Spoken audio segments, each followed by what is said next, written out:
It's been a hope-filled week in West Virginia. The West Virginia Supreme Court on Thursday overturned a lower court's ruling against the Hope Scholarship Program and lifted the injunction on the scholarship to enable West Virginia families to immediately take advantage of this expansive education choice program that enables education funding to go to families, which it is the second most universal education savings account program in the country after Arizona's sweeping school choice legislation was passed earlier this year and recently upheld.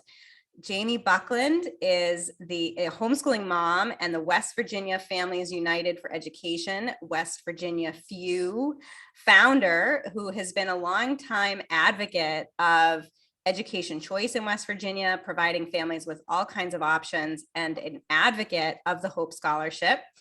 And we also have today Katie Switzer, who you'll remember from an earlier podcast, is the founder of a forest school in West Virginia, but she has also been one of the parents defending the Hope Scholarship Program. So I'm just so thrilled to have both of you here for this bonus episode of the Liberated Podcast to talk about this week's victory with the Hope Scholarship.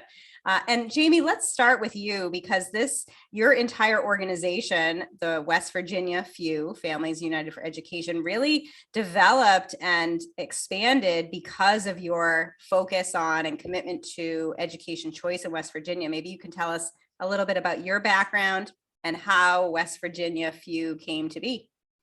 Sure. Thanks so much for having us on. It's exciting. Katie and I are good friends, and Carrie, I'm honored to be here and to get to talk a little bit about Hope Scholarship. So I started homeschooling 15 years ago, just because I had a hard time relinquishing authority over my children to the public school system. And so after my eldest was in kindergarten for a year, we started homeschooling. We said, we'll take it year by year. And I'm in my 16th year now. So he's graduated, his younger sister's graduated, and now I still have two at home. And that led very quickly to me recognizing the need for programs for support for homeschoolers. And so that very first year, I was a part of a gym and swim program where we partnered with the YMCA to make sure that kids knew how to get in a line, how to jump rope, how to dribble a basketball, that kind of thing. And that grew into a need for academic programs, which led to me launching a classical academy with some close friends. And that is still running a 1 day a week hybrid homeschool program that tutors kids in Latin and literature and higher science. We serve K through 12 there, and then let those unwrangly homeschoolers, if you will, go out into their flexible homeschool world for the rest of the week. And so we've been in a position in West Virginia where there haven't been a lot of resources, and I've been in the position to create opportunity and to provide opportunity because no one else was providing it for me. Nobody else was going to launch this program, so I was going to do it.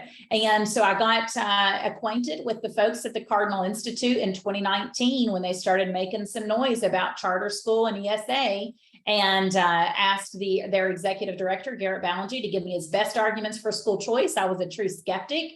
He gave me his arguments. I went around and interviewed some teacher union representatives, principals, superintendents, asked them for their best arguments against school choice.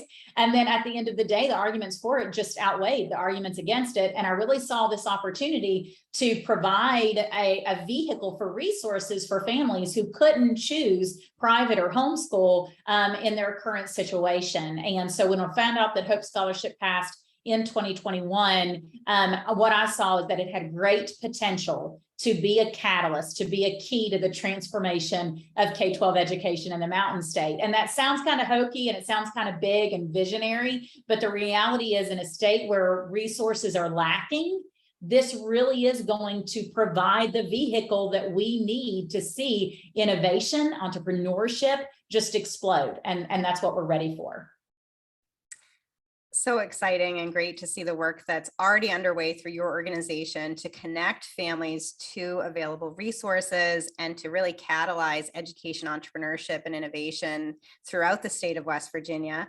Katie, you were one of the families that defended the Hope Scholarship. As Jamie mentioned, it passed the legislature in 2021, was all set to go this academic year. And then over the summer, there was a court injunction preventing the implementation of the Hope Scholarship, which then, of course, led to this prolonged kind of court battle over the past couple of months that ended or culminated on Thursday with the Supreme Court upholding Hope Scholarship, ruling it constitutional, and allowing the program to move forward immediately. I wonder if you can talk a little bit about why you became such a passionate defender of that program.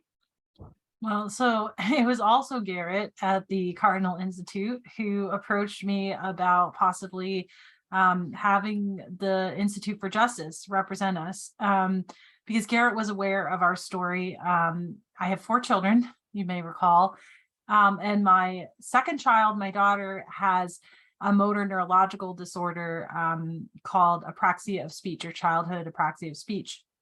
So she just, like, in essence, she has difficulty getting the words from her head to her mouth.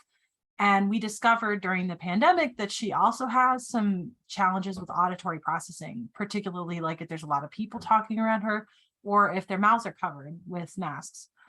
So we were struggling during the pandemic a lot because she didn't have access to speech therapy services through the early intervention program, and she couldn't go to preschool because even if the teachers had clear masks, all her peers wouldn't, and she wouldn't have been able to communicate with them. So we were really frustrated, and we felt discouraged because we ended up finding a new speech therapist that would treat her in person, because apraxia is not treated very well virtually, which I'm sure most speech disorders are not, but apraxia particularly, it's creating motor memory with the muscles in the face and the mouth in order to create the sounds. So we discovered at the time there was only one speech therapist in the state that specialized in her disorder, and she is fortunately in our city, but she unfortunately does not take insurance. She is cash pay only. So it was a very expensive year for us. The first year she was doing therapy twice a week there for an hour, and that is not inexpensive. So when we heard about the Hope Scholarship going through the legislature, I was just like giddy that this could be something that would really help us, because we knew that not only was she going to struggle in a classroom environment, but that the Hope Scholarship could also help us pay for her speech therapies and give her flexibility in educational options. So we were all set to use it. We were really excited. We had Ruth evaluated for early entry kindergarten because she missed the deadline for kindergarten entry by a couple of weeks, because a couple of years ago they changed the day at which kindergartners can register. And part of the scholarship bill was that she could be evaluated by a public school for early entry kindergarten to be eligible. So she had done that evaluation and been approved, and we were waiting on the paperwork. And we literally received it that day that they put the injunction in. And it was really, really hard day for us because we use our health savings account for Ruth's speech. And on that day, our third child had heart surgery, which was a out-of-pocket max for our medical expenses. So we were just sitting there in the hospital. I'm waiting for him literally to get out of surgery. And I hear that the Hope Scholarship has been stopped. And I'm still like, whoa, what do we do? Like, all of our health savings account money has to go towards Warren's surgery.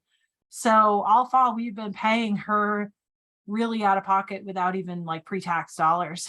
So it was pretty shocking for us to have this like last minute change. We had already arranged with the public charter school for her to be going half day kindergarten, and we were going to use the Hope Scholarship to pay for that and kind of cover both with her ESA. And all of that got thrown out the window literally within like, I think 2 or 3 weeks of her starting at the charter school. And so because we were worried that she would lose her eligibility if we did anything different, we enrolled both of our children in the public nonprofit charter school to maintain their eligibility, because there's a 45-day public school clause in there that if they've been in the public school for 45 days, then they're eligible. And nobody really knew what would happen when they lifted the injunction. Would these children still be eligible? We still honestly don't know. We can take a guess that they will, but there's not clear guidance out. Obviously, it's only been 24 hours. So both of my children have been at the charter school, and that's been, some things have been great. Some things have been a challenge. It's not really how I had imagined our schooling to go. I think that my oldest will not take advantage of Hope, at least for his kindergarten year, because he loves his teacher. He loves her so much. So, I mean, that's been nice to see him thrive in a classroom environment in a way that I did not expect. And I'm really pleased with that. But Ruth, I think, is still going to need some alternative options. So when Hope is really actually available, we'll start to figure out what's out there and what's going to be a good fit for her. But when I got the call yesterday from our attorney at Institute for Justice, Josh House, he was like, Katie, we won. And I was like, what? No way. It's only been 2 days. I don't know. I just about cried. It was amazing. It was just because I could just think we did it not just for Ruth, but for all of these students all over the state, like all of her peers that could benefit from it. And, what really struck me about like the argument about it was so much of it was about, oh, the public schools are going to hurt. But the way that the scholarship program is written is it encourages the public schools to become providers and to partner with the parents. And that's where I see it going for us. Like the charter school is a public nonprofit school, and they were already ready to do that. They're already talking about, it's been 1 day. And I already talked to the director and she's like, oh, I can't wait to offer these programs to Hope Scholarship students. And I would love to see the traditional public schools in West Virginia do that, because they have access to resources like, speech therapy and occupational therapy. Like they already have those resources in place that homeschoolers can't access, but with Hope they could. And so I really hope that the public schools are willing to partner with parents and really like embrace this bill. And it's a nice way for them to get access to those ESA funds too. So it's good for everybody, in my opinion. But I'm really excited. Like I can't wait to see what happens as this progresses forward. It has been an exciting week. The hearing took place on Tuesday, October 4th with the West Virginia Supreme Court, and the decision was released 2 days later, as you said, on Thursday, the 6th. So it has been a busy week for you all. Jamie, maybe you could take us back a little bit to earlier this summer when parents were expecting Hope to be implemented and to go through without any delays. And then all of a sudden, this court injunction came down and families were really shocked and surprised and wondering what now they would do, given the fact that their plans were derailed. Can you share a little bit what you heard through your organization from parents as a reaction to that injunction? So when we were setting the scene during the application window, kind of coming into the summer, we knew that there was a lawsuit. We knew that there was going to be a hearing for this injunction. And we were trying to encourage parents that because there had also been a possibility of an injunction for the new charter school law. But in that instance, the Supreme Court had issued a stay and allowed those charter schools to go ahead and take off. And so we really were optimistic that even if there were an injunction granted, that quickly there would be a stay issued and we would be able to get these families these monies. So it was like, yes, we knew that there was a variable, but we really thought that we were going to be able to get this done more quickly. When that didn't happen, when the injunction came on July 6th, immediately we were trying to figure out what is the message that is fair to parents to put out.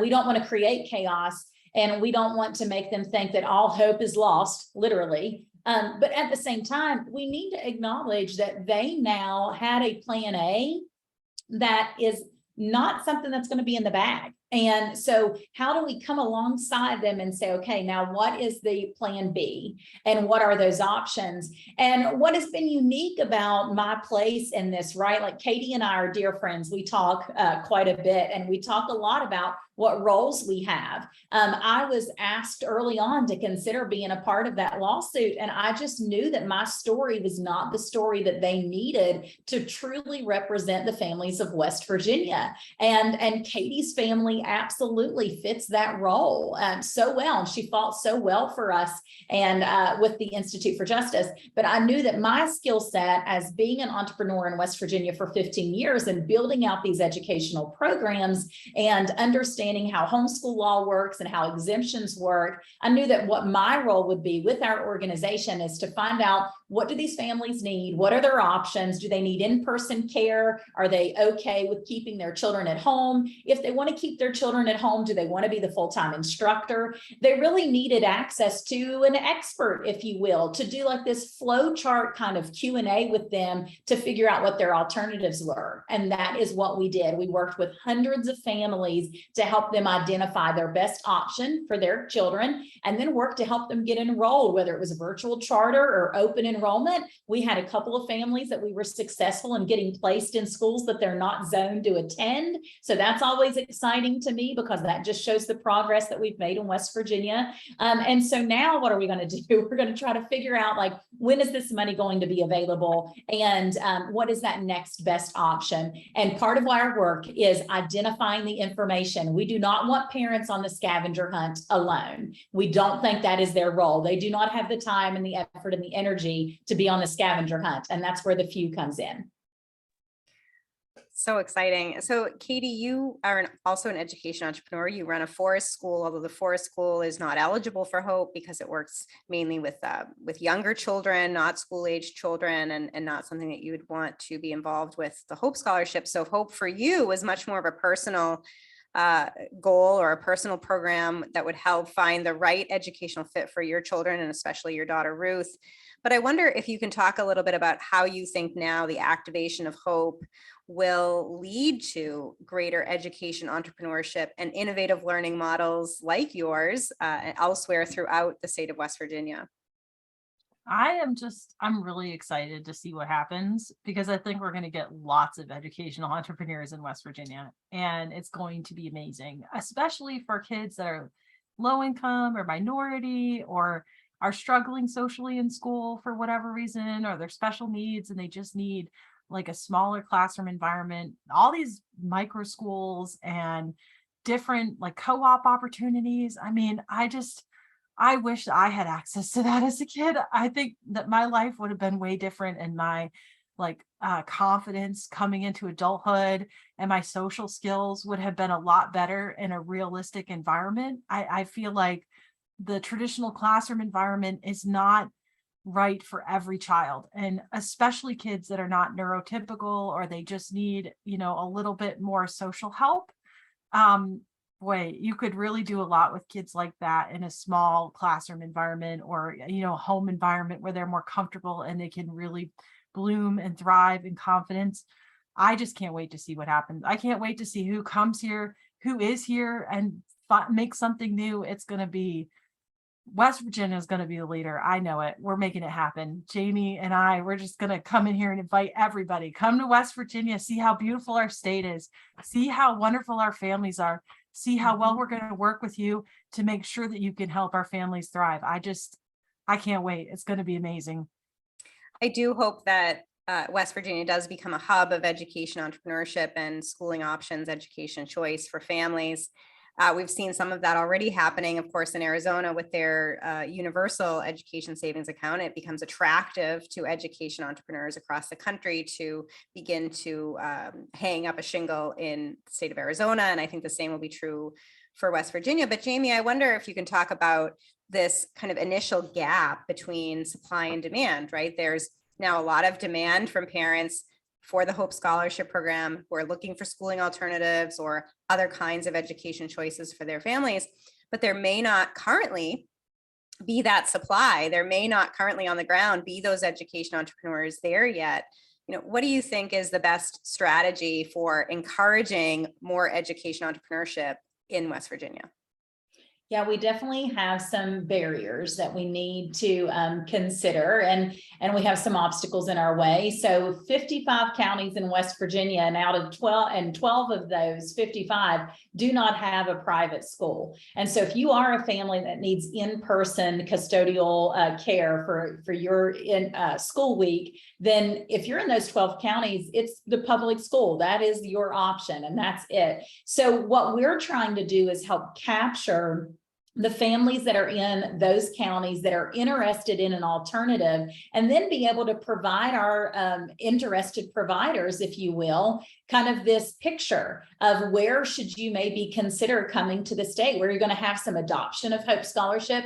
I spent the beginning of this year traveling the state, and we can look at those in-person workshops that I was doing and see the uptick on the response to the applications in those areas where I did those workshops, because we were informing the community on all of their options. And we really saw a high response to applications in those areas where I did the workshops. So we're going to continue to build on that. We're going to continue to travel the state to do workshops, to meet the entrepreneurs where they are, to make sure they understand what it takes to run a program that's compliant with local, state, and regs, so that it's sustainable, so that they're not opening up something that in 6 weeks is going to have the fire inspector come in asking questions. So we're really going to try to remove that scavenger hunt, to meet the providers where they are, and to be sure that we can start to get some options for families to choose from, especially in West Virginia, where 40% of our rural communities still do not have broadband access. So we can't just say, well, this is going to be fixed with virtual programming. It is not going to be a fix in West Virginia.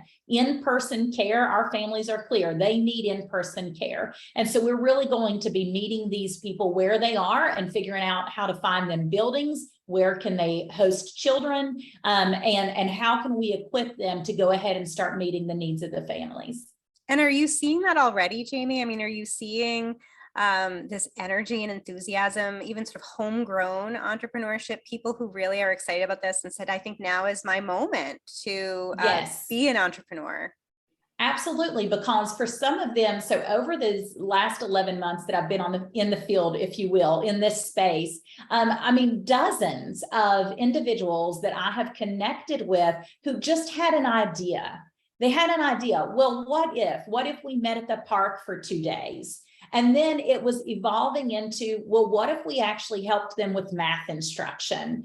And I think that when we think about those good ideas, we have to think about, what is the juice worth the squeeze for many of these, right? They start to think about, well, like, how much energy is this going to take, and how much of an investment will this be? When you can turn around and tie Hope dollars to that, all of a sudden there's this vehicle, and it doesn't feel so risky. And it feels like, well, maybe I could actually afford quality supplies. Maybe I could actually afford to hire another person to help me with the administration. And what we want to do is make sure that we're part of loaning our confidence to them.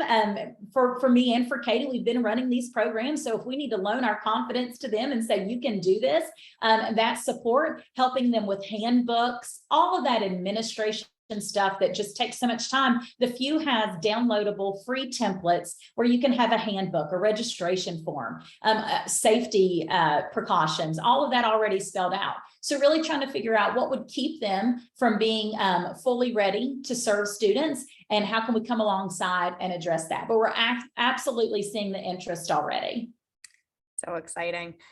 So Katie, we're obviously giddy over this week's decision and believe in greater education choice for families, being able to allow families the opportunity to find the best educational fit for their child, and enable taxpayer education dollars through taxpayer funding to go to families instead of going directly to school systems. But there are likely to be quite a few opponents of Hope in West Virginia, and opponents of school choice nationally as well. What would you say to those opponents? I would say it doesn't have to be all or none. And public education can partner with Hope Scholarship recipients. They can be a part of the solution and not part of the problem. Public education isn't going away anytime soon. There's lots of families, probably the majority of them, that are still going to use public education. So why not serve them better? And why not look around and see what other people are doing and use that as inspiration to make public education in West Virginia better? Because it's not about paychecks, and it's not about big fancy classrooms and office buildings. It's about serving the children and making sure that when they graduate from school in West Virginia, that they have opportunities to stay here, that they have the skills that they need to go and be successful in life, that they're able to read and do math and do all of these things that are really important to be able to be a functional adult and a happy adult. And I want to see that. I know that the public schools are capable of that. And I am looking forward to Hope being a part of helping the public schools, and the public schools helping Hope recipients to really be the best that we can be together. And Jamie, what do you think? One of the things that's really great about your organization is that it's such a big tent organization. You have members who come from all kinds of different political stripes and ideologies and educational philosophies. It's really a truly kind of nonpartisan or bipartisan organization. What are you seeing, members of your organization or supporters of your organization saying in response to the passage of Hope? So it is such a cool place to sit in, where I don't have to care about all the other things. Like, I only have to care about what I have to care about with education. And it allows me to, again, to meet these people where they are. We have quite a growing, developing Montessori community in West Virginia. And many of them are not this conservative, privatizing education. They're not of that bent. And to be able to serve families in a way where I'm not alienating anyone is really beautiful to me, because then I'm able to come alongside them and kind of set aside those differences and really show that school choice is a vehicle to equip these parents with purchasing power and to become consumers. And so we work to not alienate, we work to come alongside any individual and to engage opposition in a way to say, well, what are your concerns? And can we talk about them? I would say that 80% of the rhetoric I hear, or sophistry, that could be debated, but about 80% of that talk is misinformation. And about maybe 20% of it is an actual legitimate concern with the expansion of school choice. And some of those concerns come from traditional homeschoolers like myself. So I would say that being in the position we're in, we just get to do this work and make it about the children. The fact that we have this holistic approach gets mixed reviews. A lot of people want me to choose a lane to just drive in, but I really do view us as like a snow plow that's coming through and removing the snow from all of the lanes. Like, we're not just going to pick one to drive in. And we want to be careful that we're not driving over in somebody's lane and interrupting them or disrupting them, such as with homeschoolers. I like to say that the Hope Scholarship was able to carve out and ensure that it did not impact homeschoolers in a negative way. This is an opt-in. You do not have to opt in to the Hope Scholarship, but to make sure that the expansion of school choice doesn't come at the expense of homeschool freedoms. And so we've really been able to kind of diffuse those arguments and serve the families in a way that is pretty unique. So Jamie, I'll just follow up with you on that a bit and ask, what about the concerns around increased regulation as a result of school choice policies? Does that create more barriers for education entrepreneurs who want to experiment, who want to create new models of learning, but might run up against some regulation? What is your response to that? So my good friend, Mike Donnelly of HSLDA, may not agree with me when it comes to our homeschool law in West Virginia, but I've been around long enough to see his work come to fruition, his work alongside the other giants in West Virginia. And they have done a lot of modernizing to that homeschool legislation over the last decade. We've seen diplomas now being recognized. Our children can now participate with the Promise Scholarship. They now can walk into the DMV and not have to have an affidavit from the County Board of Education to take their learner's permit. And so a lot of that has been at the work of Mike Donnelly. What I would say is that Exemption C, the homeschool exemption, when Hope passed, was in my mind, it's a pretty free. Of course, Mike wants it to be more free, and I get that, but it's a pretty free exemption. It provides us with a lot of opportunity to educate our children in the way that we see fit, with annual assessments and submitting them 3rd, 5th, 8th, and 11th. What I find is that traditional homeschoolers, again, talking about that misinformation, is that they assume that the Hope Scholarship is going to be similar to like the public charter that you have in California, where you can't use those funds for faith-based materials or faith-based programs. And once we're able to help them see that actually Hope checked that box, providers can be faith-based, and you can use it on faith-based materials. And then when you get into the homeschool regulation, it's very similar. Hope Scholarship assessment pieces are very similar to the homeschool assessment pieces. We're just submitting that every single year, where homeschoolers are submitting 3rd, 5th, 8th, and 11th. And I tell folks, if at any time Hope becomes uncomfortable, are there strings attached? Sure. What is a rope to one will be a thread to another. But if any time this thread begins to feel more like a rope, you can opt out. Nobody's keeping you in this position. And so I feel like we can coexist and we can do it well. And I think that what we're going to see in West Virginia is this expansion and ability to now meet these needs of these families. And who knows what type of innovation that we're going to see with people having so many exemptions to choose from, whether it's private school, micro school, learning pod, Hope Scholarship, homeschool. To me, we're really going to see like the sky is the limit at this point, and we'll see where we land. Listen, all you educational entrepreneurs, I'm sure that Arizona is lovely, but it's nothing compared to West Virginia. Come here. The mountains are beautiful. The people are nice. The hollers are friendly.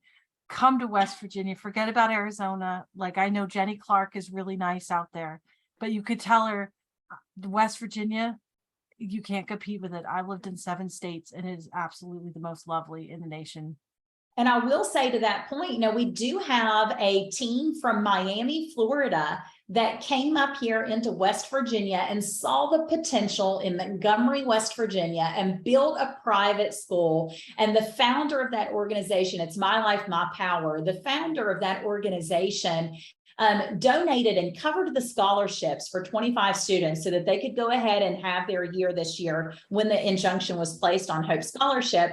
And they see the potential of West Virginia. So it's not just virtual providers. We have in-person providers who are looking at West Virginia and saying, we want to start a private school there. It's been such a pleasure to work with their team from Miami, and they're hiring local invested community organizers to be a part of their program. And we're here for it.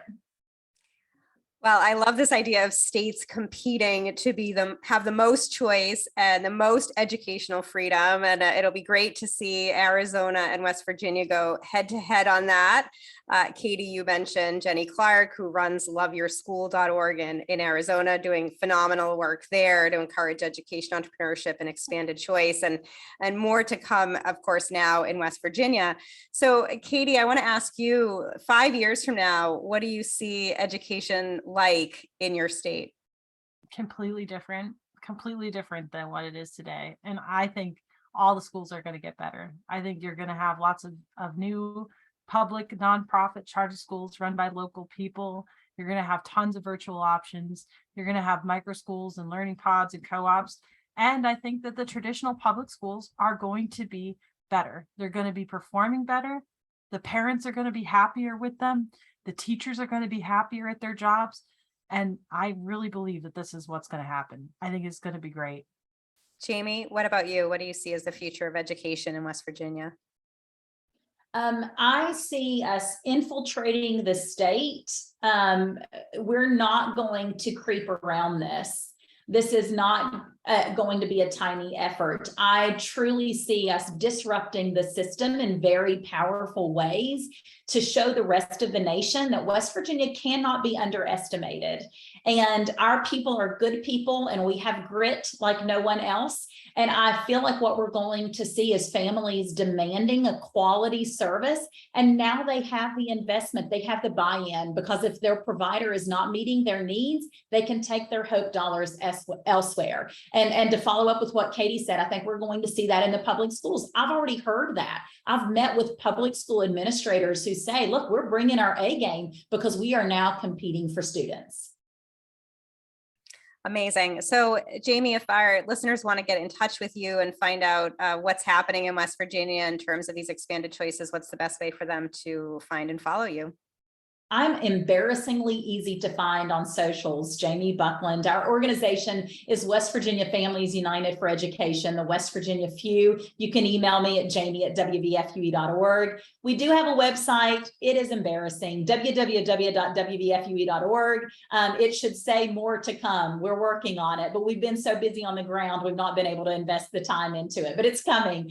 We're just going to have to catch up. After yesterday's announcement, we've got a lot of work to do. And Katie, I know that after our podcast episode several weeks ago about your forest school, you continued to get inquiries from across the country of people interested in also launching a forest school. How can people connect with you? Well, look for the loudmouth parent on Facebook primarily. But you can more easily find me by going to monforestschool.org. And you can find my email address there. It's just katie@monforestschool.org. So pretty easy to find. Katie Switzer and Jamie Buckland. So exciting to hear what's happening in West Virginia. Thank you so much for being on the Liberated podcast. Thanks, Carrie. Thank you.